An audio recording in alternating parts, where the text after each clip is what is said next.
It was shockingly okay. I'm Charles Retton with a retro review of WCW Thunder from November 8th, 2000. Now, Thunder was so bad by this point, and they were trying to cut as many costs as they could. They were taping Thunder right after Nitro.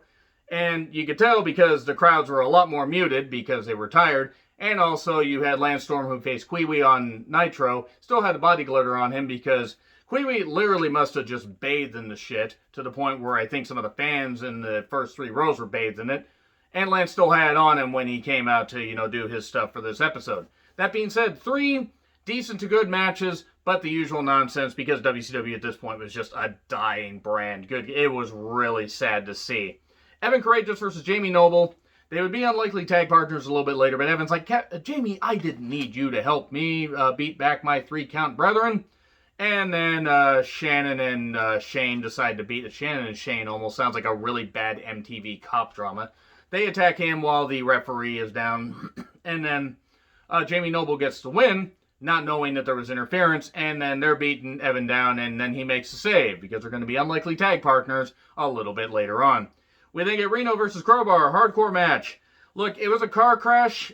Crowbar pretty damn underrated as a worker. Reno wasn't all that bad, but wasn't great. But that being said, they built this pretty well. And I guess hardcore matches for the Hardcore Championship, obviously. This was just ridiculous. They were using ladders. They were using, kendo sticks. They were using a whole bunch of stuff. It was a lot of, just plunder, if you will. But it was a lot of... It was actually kind of fun. I'm not usually a fan of hardcore matches, but they seem to have some fun with this. And Crowbar is pretty inventive with his offense. And eventually, they would get backstage briefly, battle back to the ramp, and then get on the entranceway. And then Vito would attack Reno, knock him off the stage, and then Crowbar would hit the Leap of Faith splash, 1, 2, 3, and he would win the Hardcore Championship. So far, we're almost 30 minutes in, and it's not that bad. And I'm like, okay, what's the catch? And by the way, I think they edited some of the stuff off of these episodes because some of these Thunder episodes run about 90 minutes. This one ran about 71, which, to be fair, maybe the master tapes had some stuff cut out. I don't know. And then we get back from the back. We get Hugh Morris and Mike Awesome celebrating with Crowbar. Obviously, Mike Awesome and Crowbar had a bit of a friendship. The princes of polyester, if you will. And then we get Disco Inferno and Conan in a match.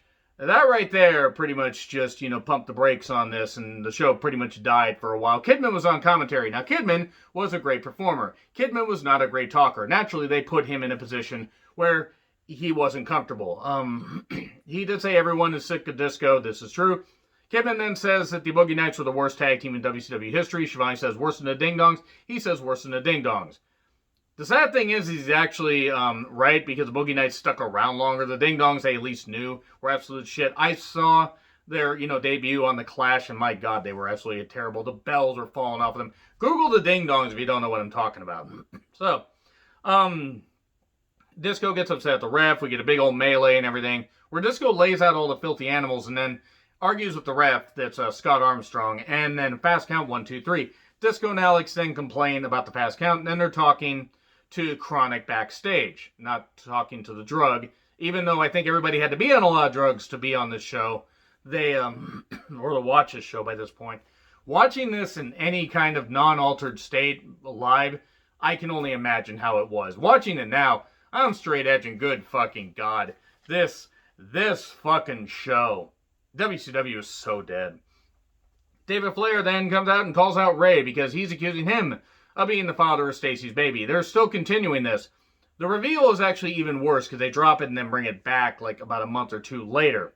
So, he says, I'm not the father of the baby, but I'm going to be your daddy tonight. Ugh.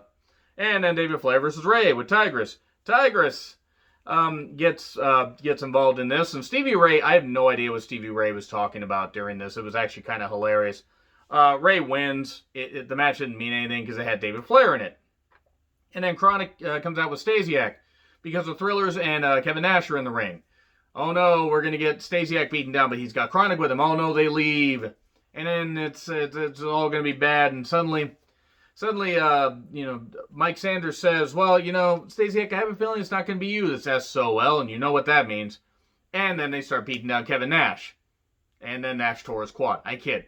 What happened is they were just going to swerve. They used him and being a veteran and everything, and You took us under your wing, but we don't need you anymore, old man. Go to bed, old man. Go. Get off our lawn. It's the new kids. New Kids on the Block. If any New Kids on the Block fans are, have the song stuck in your head, well, then you're like me, even though I'm not a fan of the group. So they beat him down and everything, and then Booker makes the save. Now it's 6-on-1, by the way. 6-on-1, 7-on-1, or whatever. Booker runs down, so it would be technically 1-on-7, 2-on-7 if Nash got back to his feet. And the Thrillers may, take a powder. They go outside the ring. No idea why. Team Canada then comes down, and Lance runs down America, and then he says he will teach Ming a lesson. Lance Storm longed for death, apparently. And then Ming versus Lance. Paisley was on commentary, absolutely ruining things, and talked about how Kwee Wee was as vicious as Ming, like a mini Ming. That was an actual line that somebody got paid to say on a wrestling program, so I'm now glad WCW's dead because of it.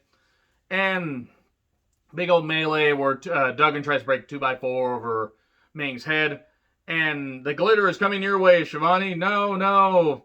And yeah, then Duggan and Skipper basically are getting attacked by Ming, and Lance wins by countout.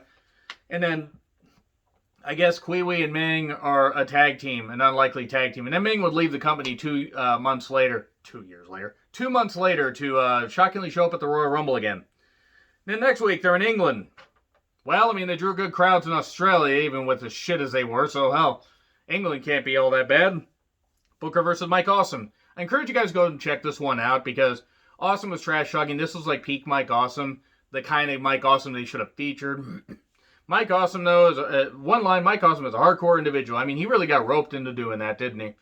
And a German suplex through the table for 2. The crowd started booing. They were starting to get tired of it. They were starting to get tired in general. A lot of near falls. We get the eventual bookend for 3. That was fine. It was good. I mean, yes, even with the weaponry, it was clean. No interference. That was nice. And then Chronic attacks the ref. Basically, that's the same one that did the fast count because they were paid by Disco and Alex Wright. And it's Luger versus Bam Bam versus Goldberg. This is bad. This is really bad. Luger aged like 10 years from January 99, the Finger Poke of Doom episode, to now. Or to this episode, which wasn't even 2 years. That just fucking insane. Also, a piece of shit wasn't able to use his legs for a while. Oh, karma's a bitch, isn't it? So, spear to Bam Bam, Luger leaves, jackhammer, eventually, he kind of botches it, before, and then hits another one. And that's it. And that's all I really got to say about that. I'm crumbling up my notes because of some of the bullshit on it. Really not that bad of a Thunder episode, though. Anyway, agree, disagree, what I said, like, share, subscribe, Twitter handle in the description. I'm Jar Retlin. I'll see you soon.